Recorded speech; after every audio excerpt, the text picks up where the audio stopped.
નમસ્કાર વિદ્યાર્થી મિત્રો, તપોવન સાયન્સ એકેડેમીમાં આપનું હાર્દિક સ્વાગત છે. વિદ્યાર્થી મિત્રો, આજે આ ધોરણ 12ની અંદર સબ્જેક્ટ બાયોલોજીમાં ચેપ્ટર 11 કે જેમાં આપણે નવા ટોપિકની શરૂઆત કરીશું. આજનો આપણો ટોપિક છે પુનઃસંયોજિત ડીએનએમાં જરૂરી ઉપકરણો, અથવા તો તમને એમ પણ કહી શકો રિકોમ્બિનન્ટ ડીએનએ ટેકનોલોજીના ઉપકરણો. તો રિકોમ્બિનન્ટ ડીએનએ ટેકનોલોજીના ટોટલ 3 ઉપકરણો તમારા ચોપડીમાં આપેલા છે. પહેલું રિસ્ટ્રિક્શન ઉત્સેચક કે જેને પ્રતિબંધક ઉત્સેચક પણ કહેવામાં આવે છે. ત્યારબાદ બીજું ઉપકરણ છે ક્લોનિંગ વાહકો અને ત્રીજું ઉપકરણ છે યજમાન કોષો. તો સૌથી પહેલાં આપણે રેસ્ટ્રિક્શન ઉત્સેચક એટલે કે પ્રતિબંધક ઉત્સેચક વિશે ભણીએ. તો રેસ્ટ્રિક્શન ઉત્સેચક તેમાં શું કરવામાં આવે છે કે આ ડીએનએ ટેકનોલોજી છે. તો આ ડીએનએ ટેકનોલોજીમાં ઈચ્છિત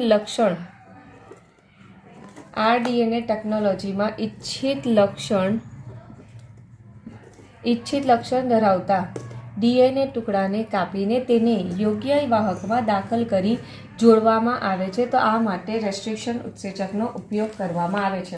મતલબ કે આ ડીએનએ એક ટેકનોલોજી છે, તેમાં શું કરવામાં આવે છે, ધારો કે આ એક ડીએનએ છે, તેમાંથી ડીએનએનો આટલો ટુકડો જે છે તે ઈચ્છિત લક્ષણ ધરાવતો છે. શું ધરાવતો છે? ઈચ્છિત લક્ષણ ધરાવતો છે. તો એ ઈચ્છિત લક્ષણ ધરાવતો, ધારો કે હું આમ લઈ લઉં કે આ ડીએનએનો ટુકડો છે કે જે ઇન્સ્યુલિન બનવા માટે જવાબદાર જનીન સંકેત ધરાવે છે. ઇન્સ્યુલિન અંતઃસ્ત્રાવ બનાવવા માટે જનીન સંકેત ધરાવે છે. તો હવે આ ડીએનએના ટુકડાને શું કરવામાં આવે છે? આટલા ડીએનએના ટુકડાને રેસ્ટ્રિક્શન ઉત્સેચકની મદદથી કટ કરવામાં આવે છે અને કટ કરીને તેને, ધારો કે આ ઈ કોલાઈ બેક્ટેરિયા છે, તો આ યજમાન કહેવાશે. આને શું કહેવામાં આવે છે?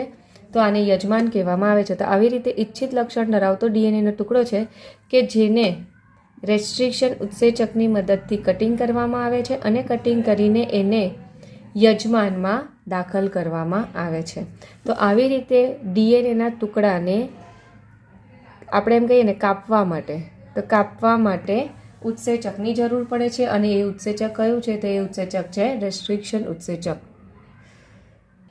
હવે આ જે રેસ્ટ્રિક્શન ઉત્સેચકો છે, તો રેસ્ટ્રિક્શન ઉત્સેચકો ક્યાંથી મળી આવે છે? બરાબર. તો આ જે રેસ્ટ્રિક્શન ઉત્સેચકો જે છે તે બેક્ટેરિયા એટલે કે બેક્ટેરિયલ કોષોમાંથી મળી આવે છે. ક્યાંથી મળી આવે છે? તો આવા ઉત્સેચકો જે છે તે બેક્ટેરિયલ કોષોમાંથી મળી આવે છે. તો આવી રીતે બેક્ટેરિયાની 230થી પણ વધુ જાતિઓ છે કે જે 900 કરતાં વધારે રેસ્ટ્રિક્શન એન્ઝાઇમ એમાંથી મેળવાયા છે. બરાબર. આરઈ એટલે કે રેસ્ટ્રિક્શન એન્ઝાઇમનું શોર્ટકટ લખેલું છે. તો આવી રીતે રેસ્ટ્રિક્શન એન્ઝાઇમ છે કે જે બેક્ટેરિયલ કોષોમાંથી મળી આવેલા છે અને બેક્ટેરિયાની આવી 230થી પણ વધુ જાતો છે. તો બેક્ટેરિયાની 230થી પણ વધુ જાતોમાંથી 900 કરતાં પણ વધારે રેસ્ટ્રિક્શન ઉત્સેચકો જે છે તે મેળવાયા છે. તો અહીંયા યાદ રાખવાનું, 230થી વધારે બેક્ટેરિયાની જાતો, એમાંથી 900 કરતાં પણ વધારે આવા ઉત્સેચકો મેળવાયેલા છે. ચાલો ત્યારે હવે આપણે આગળ જોઈએ એનું નામકરણ કેવી રીતે કરવામાં આવે છે. 900થી પણ વધારે હવે આવા રેસ્ટ્રિક્શન ઉત્સેચકો છે, તો એનું નામકરણ કરવું ખૂબ જ જરૂરી છે. તો હવે આવા ઉત્સેચકોના નામકરણમાં આપણે ડાયરેક્ટ ઉદાહરણથી સમજીએ. તો એક ઉત્સેચક જે છે તે છે EcoR1. બરાબર. આ એક ઉત્સેચકનું નામ છે, રેસ્ટ્રિક્શન એન્ઝાઇમ. તો આવા ઉત્સેચકો છે, તો આવા ઉત્સેચકોનું જ્યારે પણ નામકરણ કરવાનું હોય તો નામકરણમાં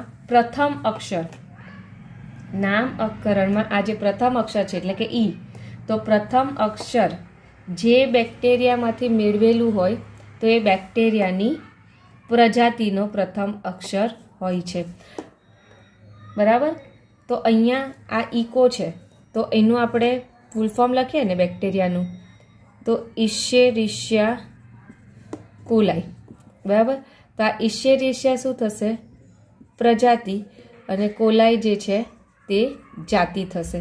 તો જ્યારે પણ રેસ્ટ્રિક્શન એન્ઝાઇમના નામ લખવાનું હોય તો આવી રીતે પ્રજાતિ છે તો પ્રજાતિનો પહેલો અક્ષર લેવાનો છે. જ્યારે બીજા બે અક્ષર જે છે તે જાતિના લેવાના છે. CO. તો બીજા બે અક્ષર શેના હોય છે? તો બીજા બે અક્ષર જે છે તે જાતિના લેવામાં આવેલા હોય છે, બરાબર. મતલબ પહેલો અક્ષર કયા બેક્ટેરિયામાંથી લીધેલું છે તેની પ્રજાતિ લખવાની, અને બીજા બે અક્ષર જે છે તે કઈ જાતિમાંથી લીધેલું છે તે લખવાનું છે. તો આ કોલાઈ જાતિ છે તો કોલાઈ જાતિના CO બે અક્ષર અહીંયા લીધેલા છે. તો આવી રીતે શું કહેવાય કે રેસ્ટ્રિક્શન એન્ઝાઇમ છે તેના 3 કે 4 ટૂંકા અક્ષરો દ્વારા, અહીંયા જો 3 અથવા તો 4 ટૂંકા અક્ષરો દ્વારા નામકરણ કરવામાં આવે છે. તો અહીંયા ઇકો R1 ઉત્સેચક છે કે જે ઇશેરિશિયા કોલાઈ RY13 માંથી મેળવવામાં આવેલું છે, કે જેમાં તમને આ તો ખબર પડી ગઈ પહેલાં 3 અક્ષર, જેમાંથી આ જે R છે ને R ઈ કોલાઈની કઈ જાત છે, એટલે કે ઈ કોલાઈની કઈ સ્ટ્રેન છે, એનું ઇંગ્લિશ શું થશે?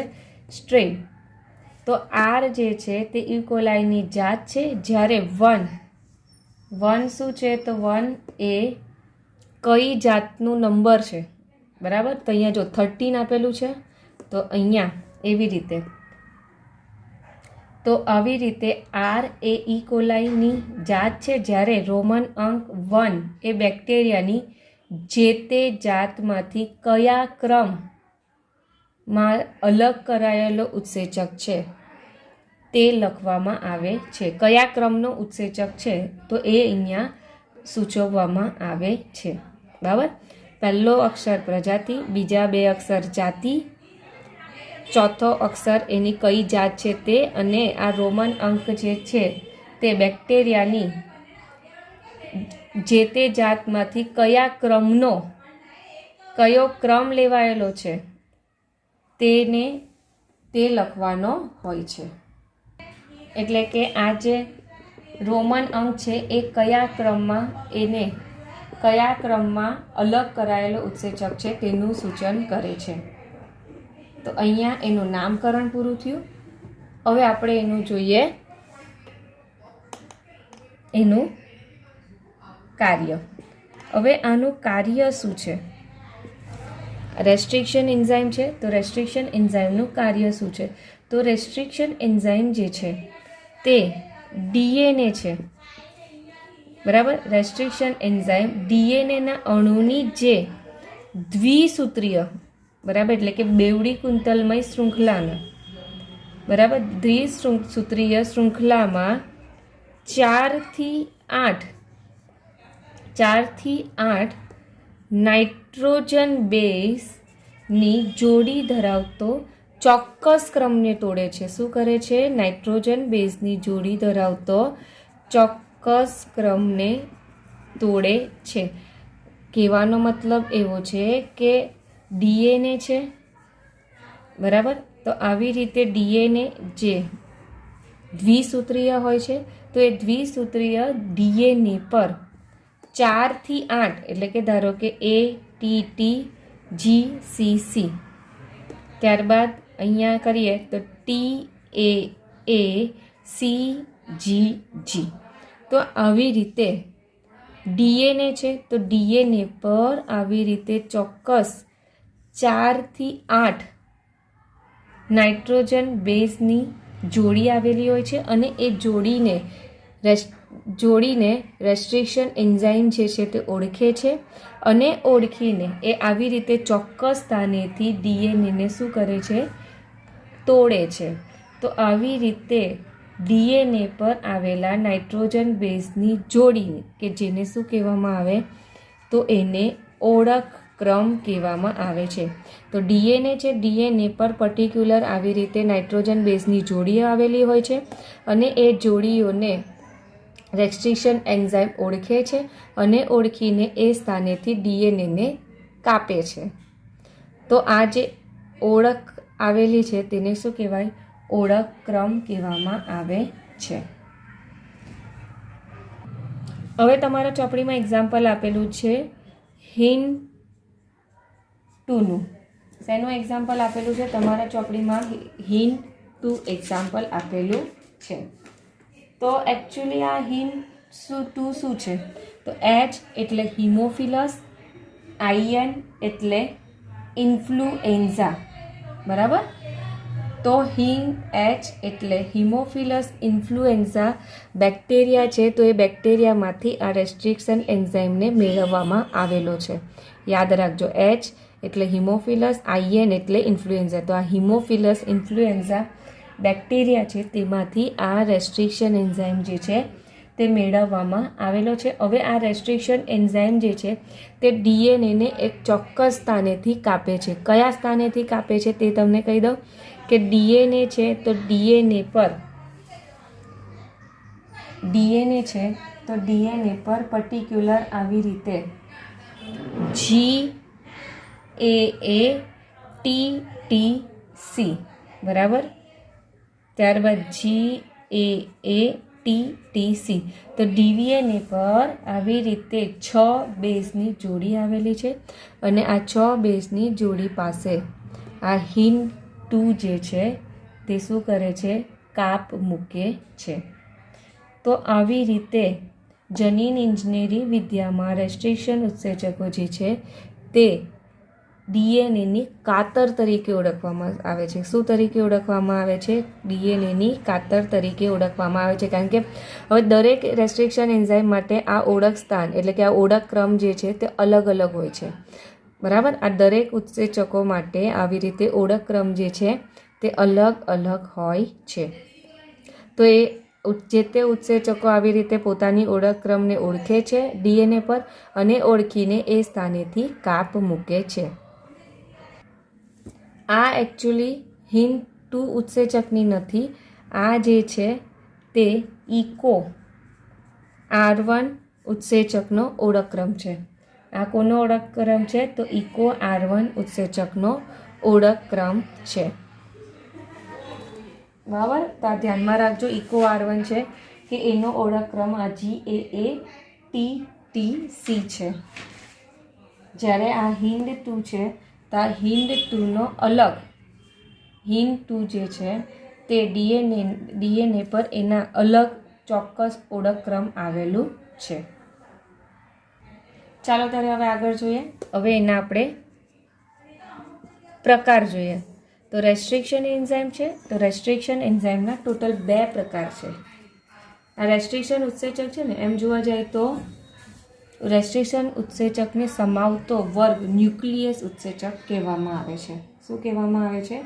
ન્યુક્લિયસ ઉત્સેચક કહેવામાં આવે છે. તો આ એક લાઈન ધ્યાનમાં રાખવાની તમારે કે રેસ્ટ્રિક્શન એન્ઝાઇમ છે તો રેસ્ટ્રિક્શન એન્ઝાઇમનો ન્યુક્લિયસ શું? રેસ્ટ્રિક્શન એન્ઝાઇમનો ન્યુક્લિયસ કહેવાતા ઉત્સેચકોના મોટા વર્ગમાં સમાવેશ થાય છે. ન્યુક્લિયસ એટલે શું કહેવાય? ન્યુક્લિયસ એટલે કે ન્યુક્લિયસને કટ કરતું એન્ઝાઇમ. તો આવી રીતે આ જે રેસ્ટ્રિક્શન એન્ઝાઇમ છે તો રેસ્ટ્રિક્શન એન્ઝાઇમ એનો સમાવેશ આ ન્યુક્લિયસ ઉત્સેચકના વર્ગમાં થાય છે. આ સેન્ટેન્સનો કહેવાનો મતલબ એ છે કે રેસ્ટ્રિક્શન એન્ઝાઇમ છે તો રેસ્ટ્રિક્શન એન્ઝાઇમનો સમાવેશ જે છે તે ન્યુક્લિયસ તરીકે ઓળખાતા મોટા વર્ગમાં એનો સમાવેશ થાય છે. હવે એના ટોટલ 2 પ્રકાર છે. કેટલા પ્રકાર છે? તો 2 પ્રકાર છે. પહેલો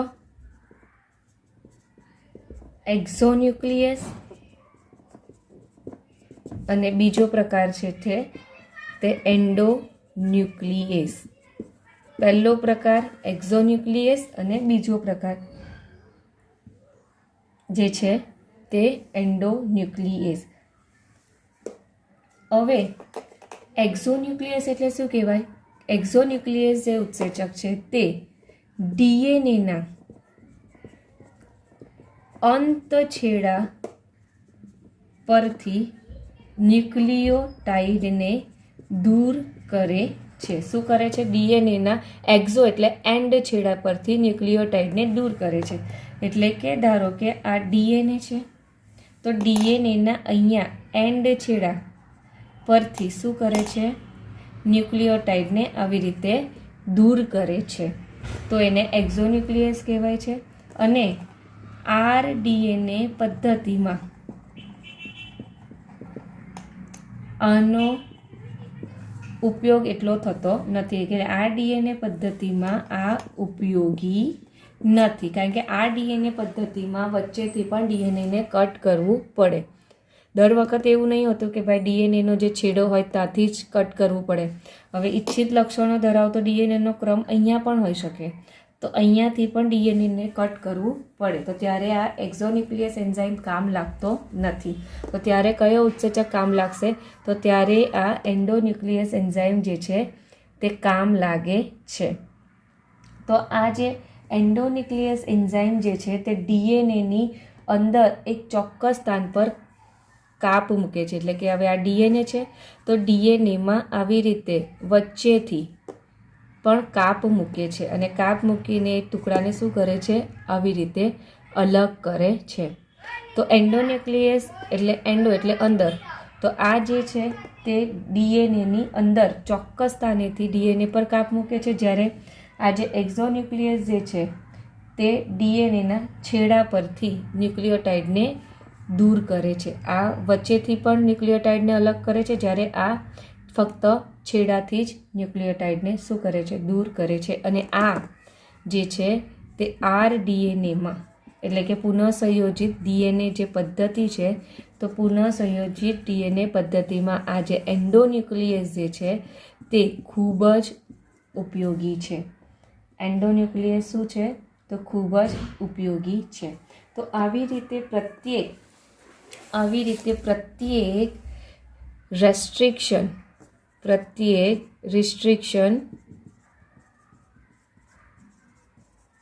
એન્ડોન્યુક્લિયસ જે છે, તો પર્ટિક્યુલર આવી રીતે રેસ્ટ્રિક્શન એન્ડોન્યુક્લિયસ જે છે તે શું કરે છે? ડીએનએની શૃંખલાની લંબાઈનું નિરીક્ષણ કરે છે, અને નિરીક્ષણ કર્યા પછી એની પોતાની ઓળખક્રમને ઓળખે છે, અને ઓળખક્રમ પ્રાપ્ત કરે છે. પછી ત્યાં ઓળખક્રમ પાસે શું થઈ જશે?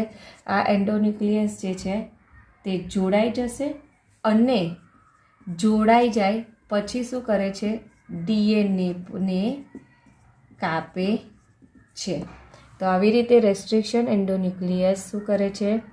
ડીએનએ પર ફરશે એટલે પોતાની વિશિષ્ટ ઓળખક્રમને ઓળખશે. ઓળખ્યા બાદ ત્યાં જોડાશે. જોડાઈને પછી ત્યાં પર્ટિક્યુલર સ્થાનેથી શું કરે છે? ડીએનએ પર કાપ મૂકે છે. તો એ કાપ કેવી રીતે મૂકે? તો એ જે કાપ ક્યાં મૂકશે? તો બે ન્યુક્લિયોટાઇડ, ધારો કે આ બે ન્યુક્લિયોટાઇડ છે, તો બે ન્યુક્લિયોટાઇડ એકબીજા સાથે શેના વડે જોડાયેલા હોય? તો આ ન્યુક્લિયોટાઇડનો શર્કરા હશે, તો બીજા ન્યુક્લિયોટાઇડનો ફોસ્ફેટ સમૂહ હશે. તો એમના વચ્ચે જે ફોસ્ફોડાયસ્ટર બંધ હોય ને, બાજુના ન્યુક્લિયોટાઇડ વચ્ચે જે ફોસ્ફોડાયસ્ટર બંધ હોય, તે ફોસ્ફોડાયસ્ટર બંધ જે છે તે શું થાય? તૂટે છે. તૂટે પરિણામે બંને ન્યુક્લિયોટાઇડ શું થાય છે? એકબીજાથી દૂર જશે. તો આવી રીતે પ્રત્યેક એન્ડોન્યુક્લિયસ ડીએનએ છે કે જેની પેલિન્ડ્રોમિક ન્યુક્લિયોટાઇડ શૃંખલા આવેલી હોય. શું હોય છે? પેલિન્ડ્રોમિક શૃંખલા આવેલી હોય છે. એનો જે ઓળખક્રમ હોય ને, તે ઓળખક્રમ શૃંખલાને શું કહેવાય છે? પેલિન્ડ્રોમિક શૃંખલા કહેવામાં આવે છે. હવે તમને પેલિન્ડ્રોમિક શૃંખલા કોને કહેવાય તે કહું. તો આ જે રિસ્ટ્રિક્શન એન્ડોન્યુક્લિયેસ રિસ્ટ્રિક્શન એન્ડોન્યુક્લિયસ ઉત્સેચક જે છે તે શું કરશે? પેલિન્ડ્રોમિક જે શૃંખલા છે તે પેલિન્ડ્રોમિક શૃંખલાને ઓળખે છે અને ઓળખીને ત્યાંથી શું કરે છે? તો કાપ મૂકે છે. તો હવે આપણે જોઈએ કે આ પેલિન્ડ્રોમિક શૃંખલા એટલે શું? તો ડીએનએ છે. તો ડીએનએ કેવું હોય છે? તો ડીએનએ આવી રીતે બેવડી કુંતલમય હોય છે, બરાબર? જેમાં શું હશે?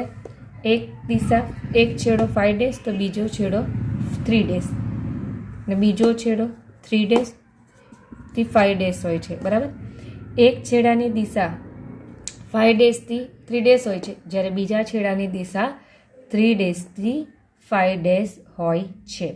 તો શું હશે? ડીએનએના બેવડા કુંતલની આ જે બંને શૃંખલા છે, બંને શૃંખલા પર નાઇટ્રોજન બેઝની જોડનો એવો ક્રમ આવેલો હોય છે કે જે 5 ડેઝથી 3 ડેઝની દિશામાં અને 3 ડેઝથી 5 ડેઝની દિશામાં કેવી હોય છે? તો સરખી હોય છે. તો આવી શૃંખલાને પેલિન્ડ્રોમિક શૃંખલા કહેવામાં આવે છે. જેમ કે એક્ઝામ્પલ આપું તો GAATTC.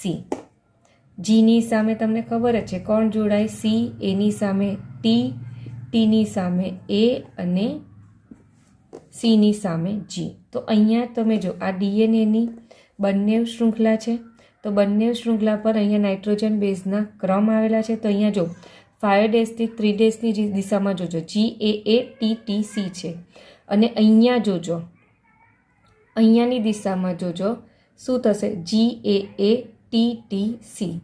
તો થઈ ગઈ બંને શૃંખલા. આમથી વાંચો અને આમથી વાંચો. બંને શૃંખલા પર વિરુદ્ધ દિશામાં ક્રમ કેવા છે? એક જ સરખા ગોઠવાયેલા છે, બરાબર?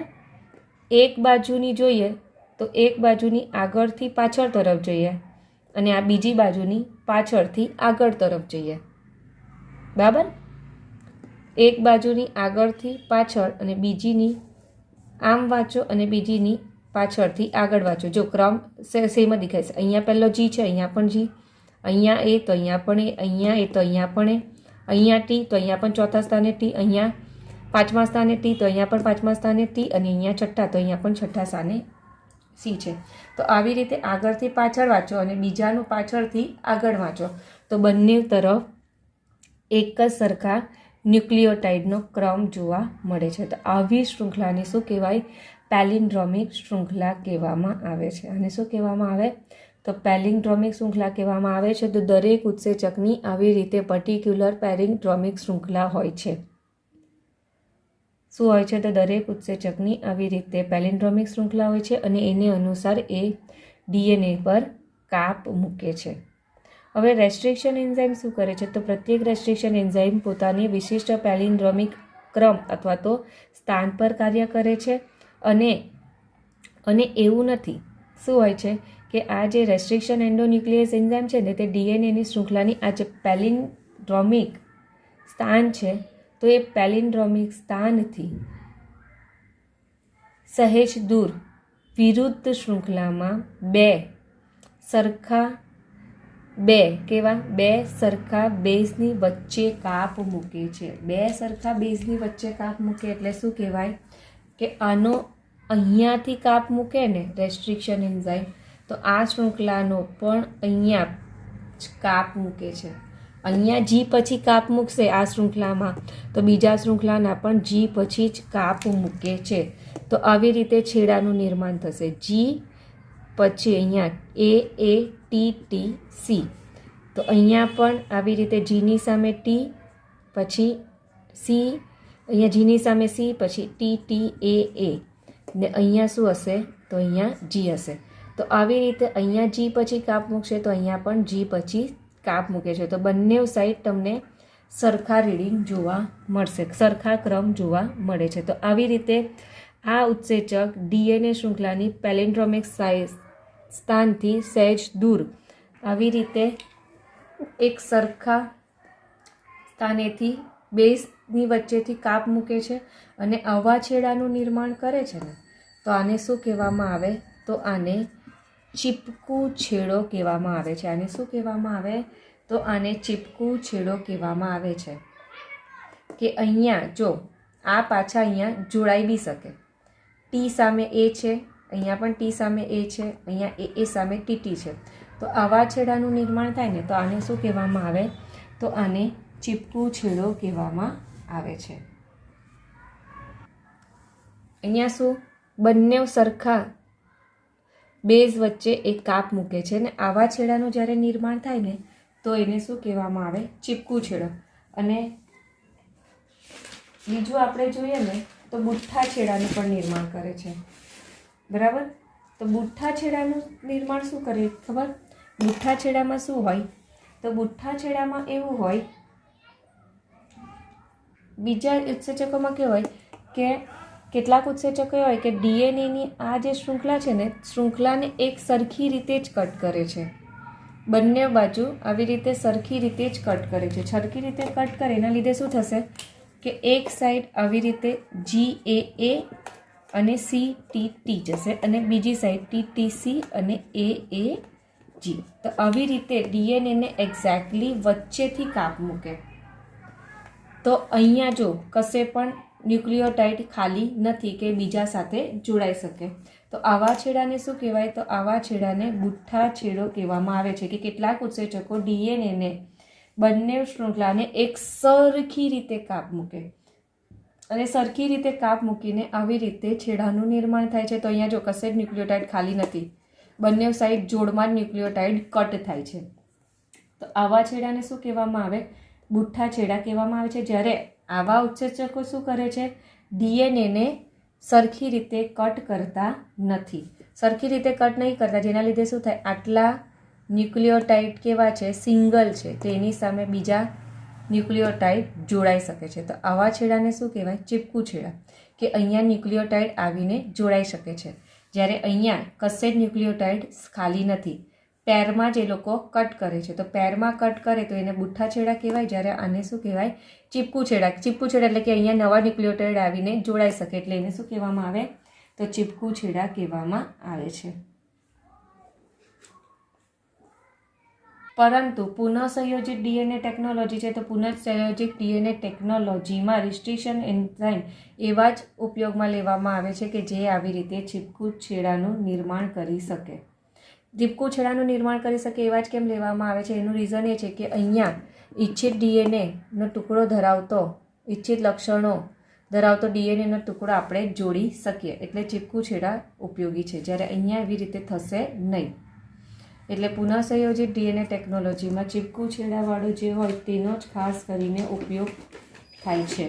તો હવે આપણે જોઈએ કેવી રીતે એનો ઉપયોગ થાય છે તેના વિશે હવે જોઈએ. ચલો તમને એક તમારા ચોપડીમાં તો આપેલું છે પણ થોડા બેઝિક એક્ઝામ્પલ પરથી સમજાવજો. હવે આ ઇચ્છિત લક્ષણ ધરાવતો ડીએનએનો ટુકડો છે. બરાબર? એ શું છે? ઇચ્છિત લક્ષણો ધરાવતો ટુકડો છે જેને આપણે કહીશું વિદેશી ડીએનએ. હવે આ જે છે તે શું છે? વાહક પ્લાઝમિડ છે. બરાબર? હવે આ વાહક પ્લાઝમિડ કે જેને આપણે બેક્ટેરિયામાં દાખલ કરવું છે તો સૌથી પહેલાં આપણે એને યજમાનમાં દાખલ કરીએ એ પહેલાં ઇચ્છિત લક્ષણ ધરાવતો ડીએનએનો જે ટુકડો જે છે તેને આની સાથે જોડવો જરૂરી છે. તો હવે આપણે શું કરશું? રેસ્ટ્રિક્શન એન્ઝાઇમનો ઉપયોગ કરીશું. રેસ્ટ્રિક્શન એન્ઝાઇમ કે જે શું કરશે? આ પ્લાઝમિડ જે છે તો આ પ્લાઝમિડને કાપશે ચોક્કસ સ્થાનેથી. બરાબર? પ્લાઝમિડને શું કરે છે? ચોક્કસ સ્થાનેથી કાપે છે. આને જે રેસ્ટ્રિક્શન એન્ઝાઇમની મદદથી કટ કરવામાં આવે છે એ સેમ રેસ્ટ્રિક્શન એન્ઝાઇમ જે છે તે આ વિદેશી ડીએનએના ટુકડાને કટ કરવામાં પણ વપરાય છે. કેમ? કારણ કે બંને જગ્યાએ સરખા ચીપકું છેડાનું નિર્માણ થાય એટલે. તો આવી રીતે એક જ રેસ્ટ્રિક્શન ઉત્સેચકની મદદથી વિદેશી ડીએનએ અને આ વાહક ડીએનએ જે છે તો બંનેને ચોક્કસ સ્થાનેથી કટ કરવામાં આવે છે. ચોક્કસ સ્થાનેથી શું કરવામાં આવે? તો કટ કરવામાં આવે છે. હવે મેં રેસ્ટ્રિક્શન ઉત્સેચકની મદદથી આટલું ઇચ્છિત લક્ષણ ધરાવતો ડીએનએને કટ કર્યો. ચાલો, આ કટ થઈ ગયો જેમાંથી આ મને કામના નથી. ફક્ત આ જે વચ્ચેનો ટુકડો જે છે તે જ મને કામનો છે. હવે અહીંયાથી બી કટ કરી નાખ્યું, અહીંયા તમને ડાયરેક્ટ જ બતાવી દઉં, અહીંયા કટ કરી નાખ્યું. હવે શું થશે ખબર વિદ્યાર્થી મિત્રો? હવે તમને આને પેલિન્ડ્રોમિક સાઇડથી બતાવું. હવે જો અહીંયા ડાયરેક્ટ મેં લખી દીધું એટલે આપણો ટાઈમ ન જાય. તો હવે જો આવી રીતે અહીંયા ચીપકું છેડાનું નિર્માણ થયું અને આ સાઈડ ચીપકું છેડાનું નિર્માણ થયું, કારણ કે આ સાઈડ કટ કર્યું ત્યારે આ ચીપકું છેડાનું નિર્માણ થયું અને આ સાઈડ કટ કર્યું ત્યારે આ ચીપકું છેડાનું. તો આવી રીતે આ પેલિન્ડ્રોમિક સાઇડને ઓળખીને શું કર્યું? કટ કર્યું રેસ્ટ્રિક્શન ઉત્સેચકે. તો અહીંયા પણ સેમ પેલિન્ડ્રોમિક સાઇડ નિર્માણ થાય છે. જો હવે કેવી રીતે જોડાશે તે જો. હવે મારે આ ટુકડાને અહીંયા જોડવો છે, બરાબર? તો હવે કેવી રીતે જોડાશે એ તમને અહીંયા લખું ને, અહીંયા ઉપર લખીશ તો વધારે આઈડિયા આવશે. તો અહીંયા જો આ ઈચ્છિત લક્ષણ ધરાવતો ડીએનએનો ટુકડો છે કે જેમાં અહીંયા GCTTA છે અને અહીંયા જોજો વિદ્યાર્થી મિત્રો, અહીંયા શું છે? CTTA છે અને અહીંયા નીચે G છે. જો બંનેની પેલિન્ડ્રોમિક સાઇડ કેવી થઈ? સેમ થઈ, ચીપકું છેડા. જો આ ચીપકું છેડો અને આ ચીપકું છેડો. તો હવે જોજો આ AA છે, એની સામે અહીંયા TT છે. આ TT છે એની સામે અહીંયા શું છે? AA. તેવી રીતે સેમ અહીંયા G છે, નીચે C છે, બરાબર? હવે અહીંયા જો આ TT છે તો એની સામે AA જોડાશે અને આ AA છે તો એની સામે અહીંયા TT જોડાશે. તો હવે આપ તમને જોડાણ કરીને બતાવો એટલે તમને ઇઝીલી ખબર પડશે. હવે અહીંયા G ને અહીંયા આ છે CTTA. થોડું દૂરથી લખું તો જોડાણ ખબર પડશે, બરાબર? અહીંયા CTTA આ ઉપરના છેડાની શૃંખલા. હવે આ બીજી શૃંખલા, બરાબર? એનો અહીંયા G, અહીંયા શું છે? CTTA. હવે શું થશે? આ વિદેશી આવીને જોડાય તો જો આની સામે AA. જો હવે જોજો આ TTની સામે આ બે A જોડાશે તો અહીંયા A, પછી આ AAની સામે TT, ત્યારબાદ C અને એની સાથે ની G અહીંયા જોડાઈ ગયો. હવે આનો આ છેડો કયો છે? G વાળો. G અહીંયા જોડાઈ ગયો, બરાબર? બીજા છેડામાં શું છે? C. હવે જો અહીંયા TT છે તો અહીંયા બાજુ અહીંયા AA છે તો અહીંયા TT. ત્યારબાદ આ બે T છે તો એની સામે કોણ જોડાય? તો એડેનિન જોડાય છે. તો થઈ ગયું. તો આ શું થયા? ચીપકું છેડા. અને આ વચ્ચે જે છે તે ઈચ્છિત લક્ષણ ધરાવતો ક્રમ છે, ન્યુક્લિયોટાઇડનો ક્રમ છે, બરાબર? તો આવી રીતે રેસ્ટ્રિક્શન એન્ઝાઇમ બંનેમાં વિદેશી ડીએનએ અને પ્લાઝમિડમાં સેમ યુઝ કરવામાં આવે છે, જેના લીધે આ પેલિન્ડ્રોમિક સાઇડ એટલે કે ચીપકું છેડા સરખા નિર્માણ પામશે અને ચીપકું છેડા સરખા નિર્માણ પામે જેના લીધે એ સરળતાથી આવી રીતે વાહક ડીએનએ સાથે જોડાઈ જશે. અને આને જો કટ કરવા માટે જવાબદાર ઉત્સેચક કયો છે? તો કટ કરવા માટે જવાબદાર ઉત્સેચક જે છે તે રેસ્ટ્રિક્શન એન્ડોન્યુક્લિયસ છે. અને આ ન્યુક્લિયોટાઇડ જે પાસે આ નવો ધરાવતો પછી ડીએનએનો ક્રમ અહીંયા જોડાઈ જશે ડીએનએ. તો એ વિદેશી ડીએનએ પ્લાઝમિડ સાથે જોડવા માટે જો જવાબદાર ઉત્સેચક જે હોય તો લાઇગેસ, બરાબર? કાપવા માટે એન્ડોન્યુક્લિયસ એન્ઝાઇમ અને જોડવા માટે વિદેશી ડીએનએ પ્લાઝમિડ સાથે જોડવા માટે લાઇગેસ ઉત્સેચક જવાબદાર છે. તો આવી રીતે પુનઃસંયોજિત ડીએનએ ટેકનોલોજીમાં બરાબર ટેકનોલોજીમાં શું કરવામાં આવે છે? તો ટેકનોલોજીમાં રેસ્ટ્રિક્શન એન્ઝાઇમ શૃંખલા રેસ્ટ્રિક્શન ઉત્સેચકની મદદથી ડીએનએની શૃંખલાને પેલિન્ડ્રોમિક સાઇડથી થોડું દૂર કટ કરવામાં આવે છે, એટલે કે પરસ્પર બંને સાઇડ એક સરખા કટ કરવામાં આવે છે. તેના પરિણામે શું થાય કે આવી રીતે ચીપકું છેડાનું નિર્માણ થાય છે, જેના લીધે બંનેમાં સરખા ચીપકું છેડાનું નિર્માણ થાય છે, જેના લીધે આ ઈચ્છિત લક્ષણ ધરાવતો ડીએનએનો જે ખંડ છે તેને વાહક પ્લાઝમિડ સાથે આપણે આવી રીતે લાઇગેસ ઉત્સેચકની મદદથી જોડી શકીએ છીએ. અને હવે આપણે આ જે પ્લાઝમિડ છે તેને હવે શું કહીશું? RDNA કહીશું. એને શું કહેવામાં? RDNA કહીશું. અને આ જે પ્લાઝમિડ છે તેને ચોક્કસ યજમાન એટલે કે ઈ કોલાઈ છે તો ઈ કોલાઈમાં એને દાખલ કરવામાં આવે છે. અને ઈ કોલાઈ છે તો ઈ કોલાઈમાં આ પ્લાઝમિડ પાસે પોતાની સ્વયંજનનની ઉત્પત્તિ સ્થાન હોવાથી એ ઈ કોલાઈમાં પોતાની પ્રતિકૃતિ બનાવશે. શું બનાવશે? તો પોતાની પ્રતિકૃતિ બનાવશે. તો અહીંયા તમારો રેસ્ટ્રિક્શન ઉત્સેચકનો જે ટોપિક છે તે કમ્પ્લીટ થયો. Thank you.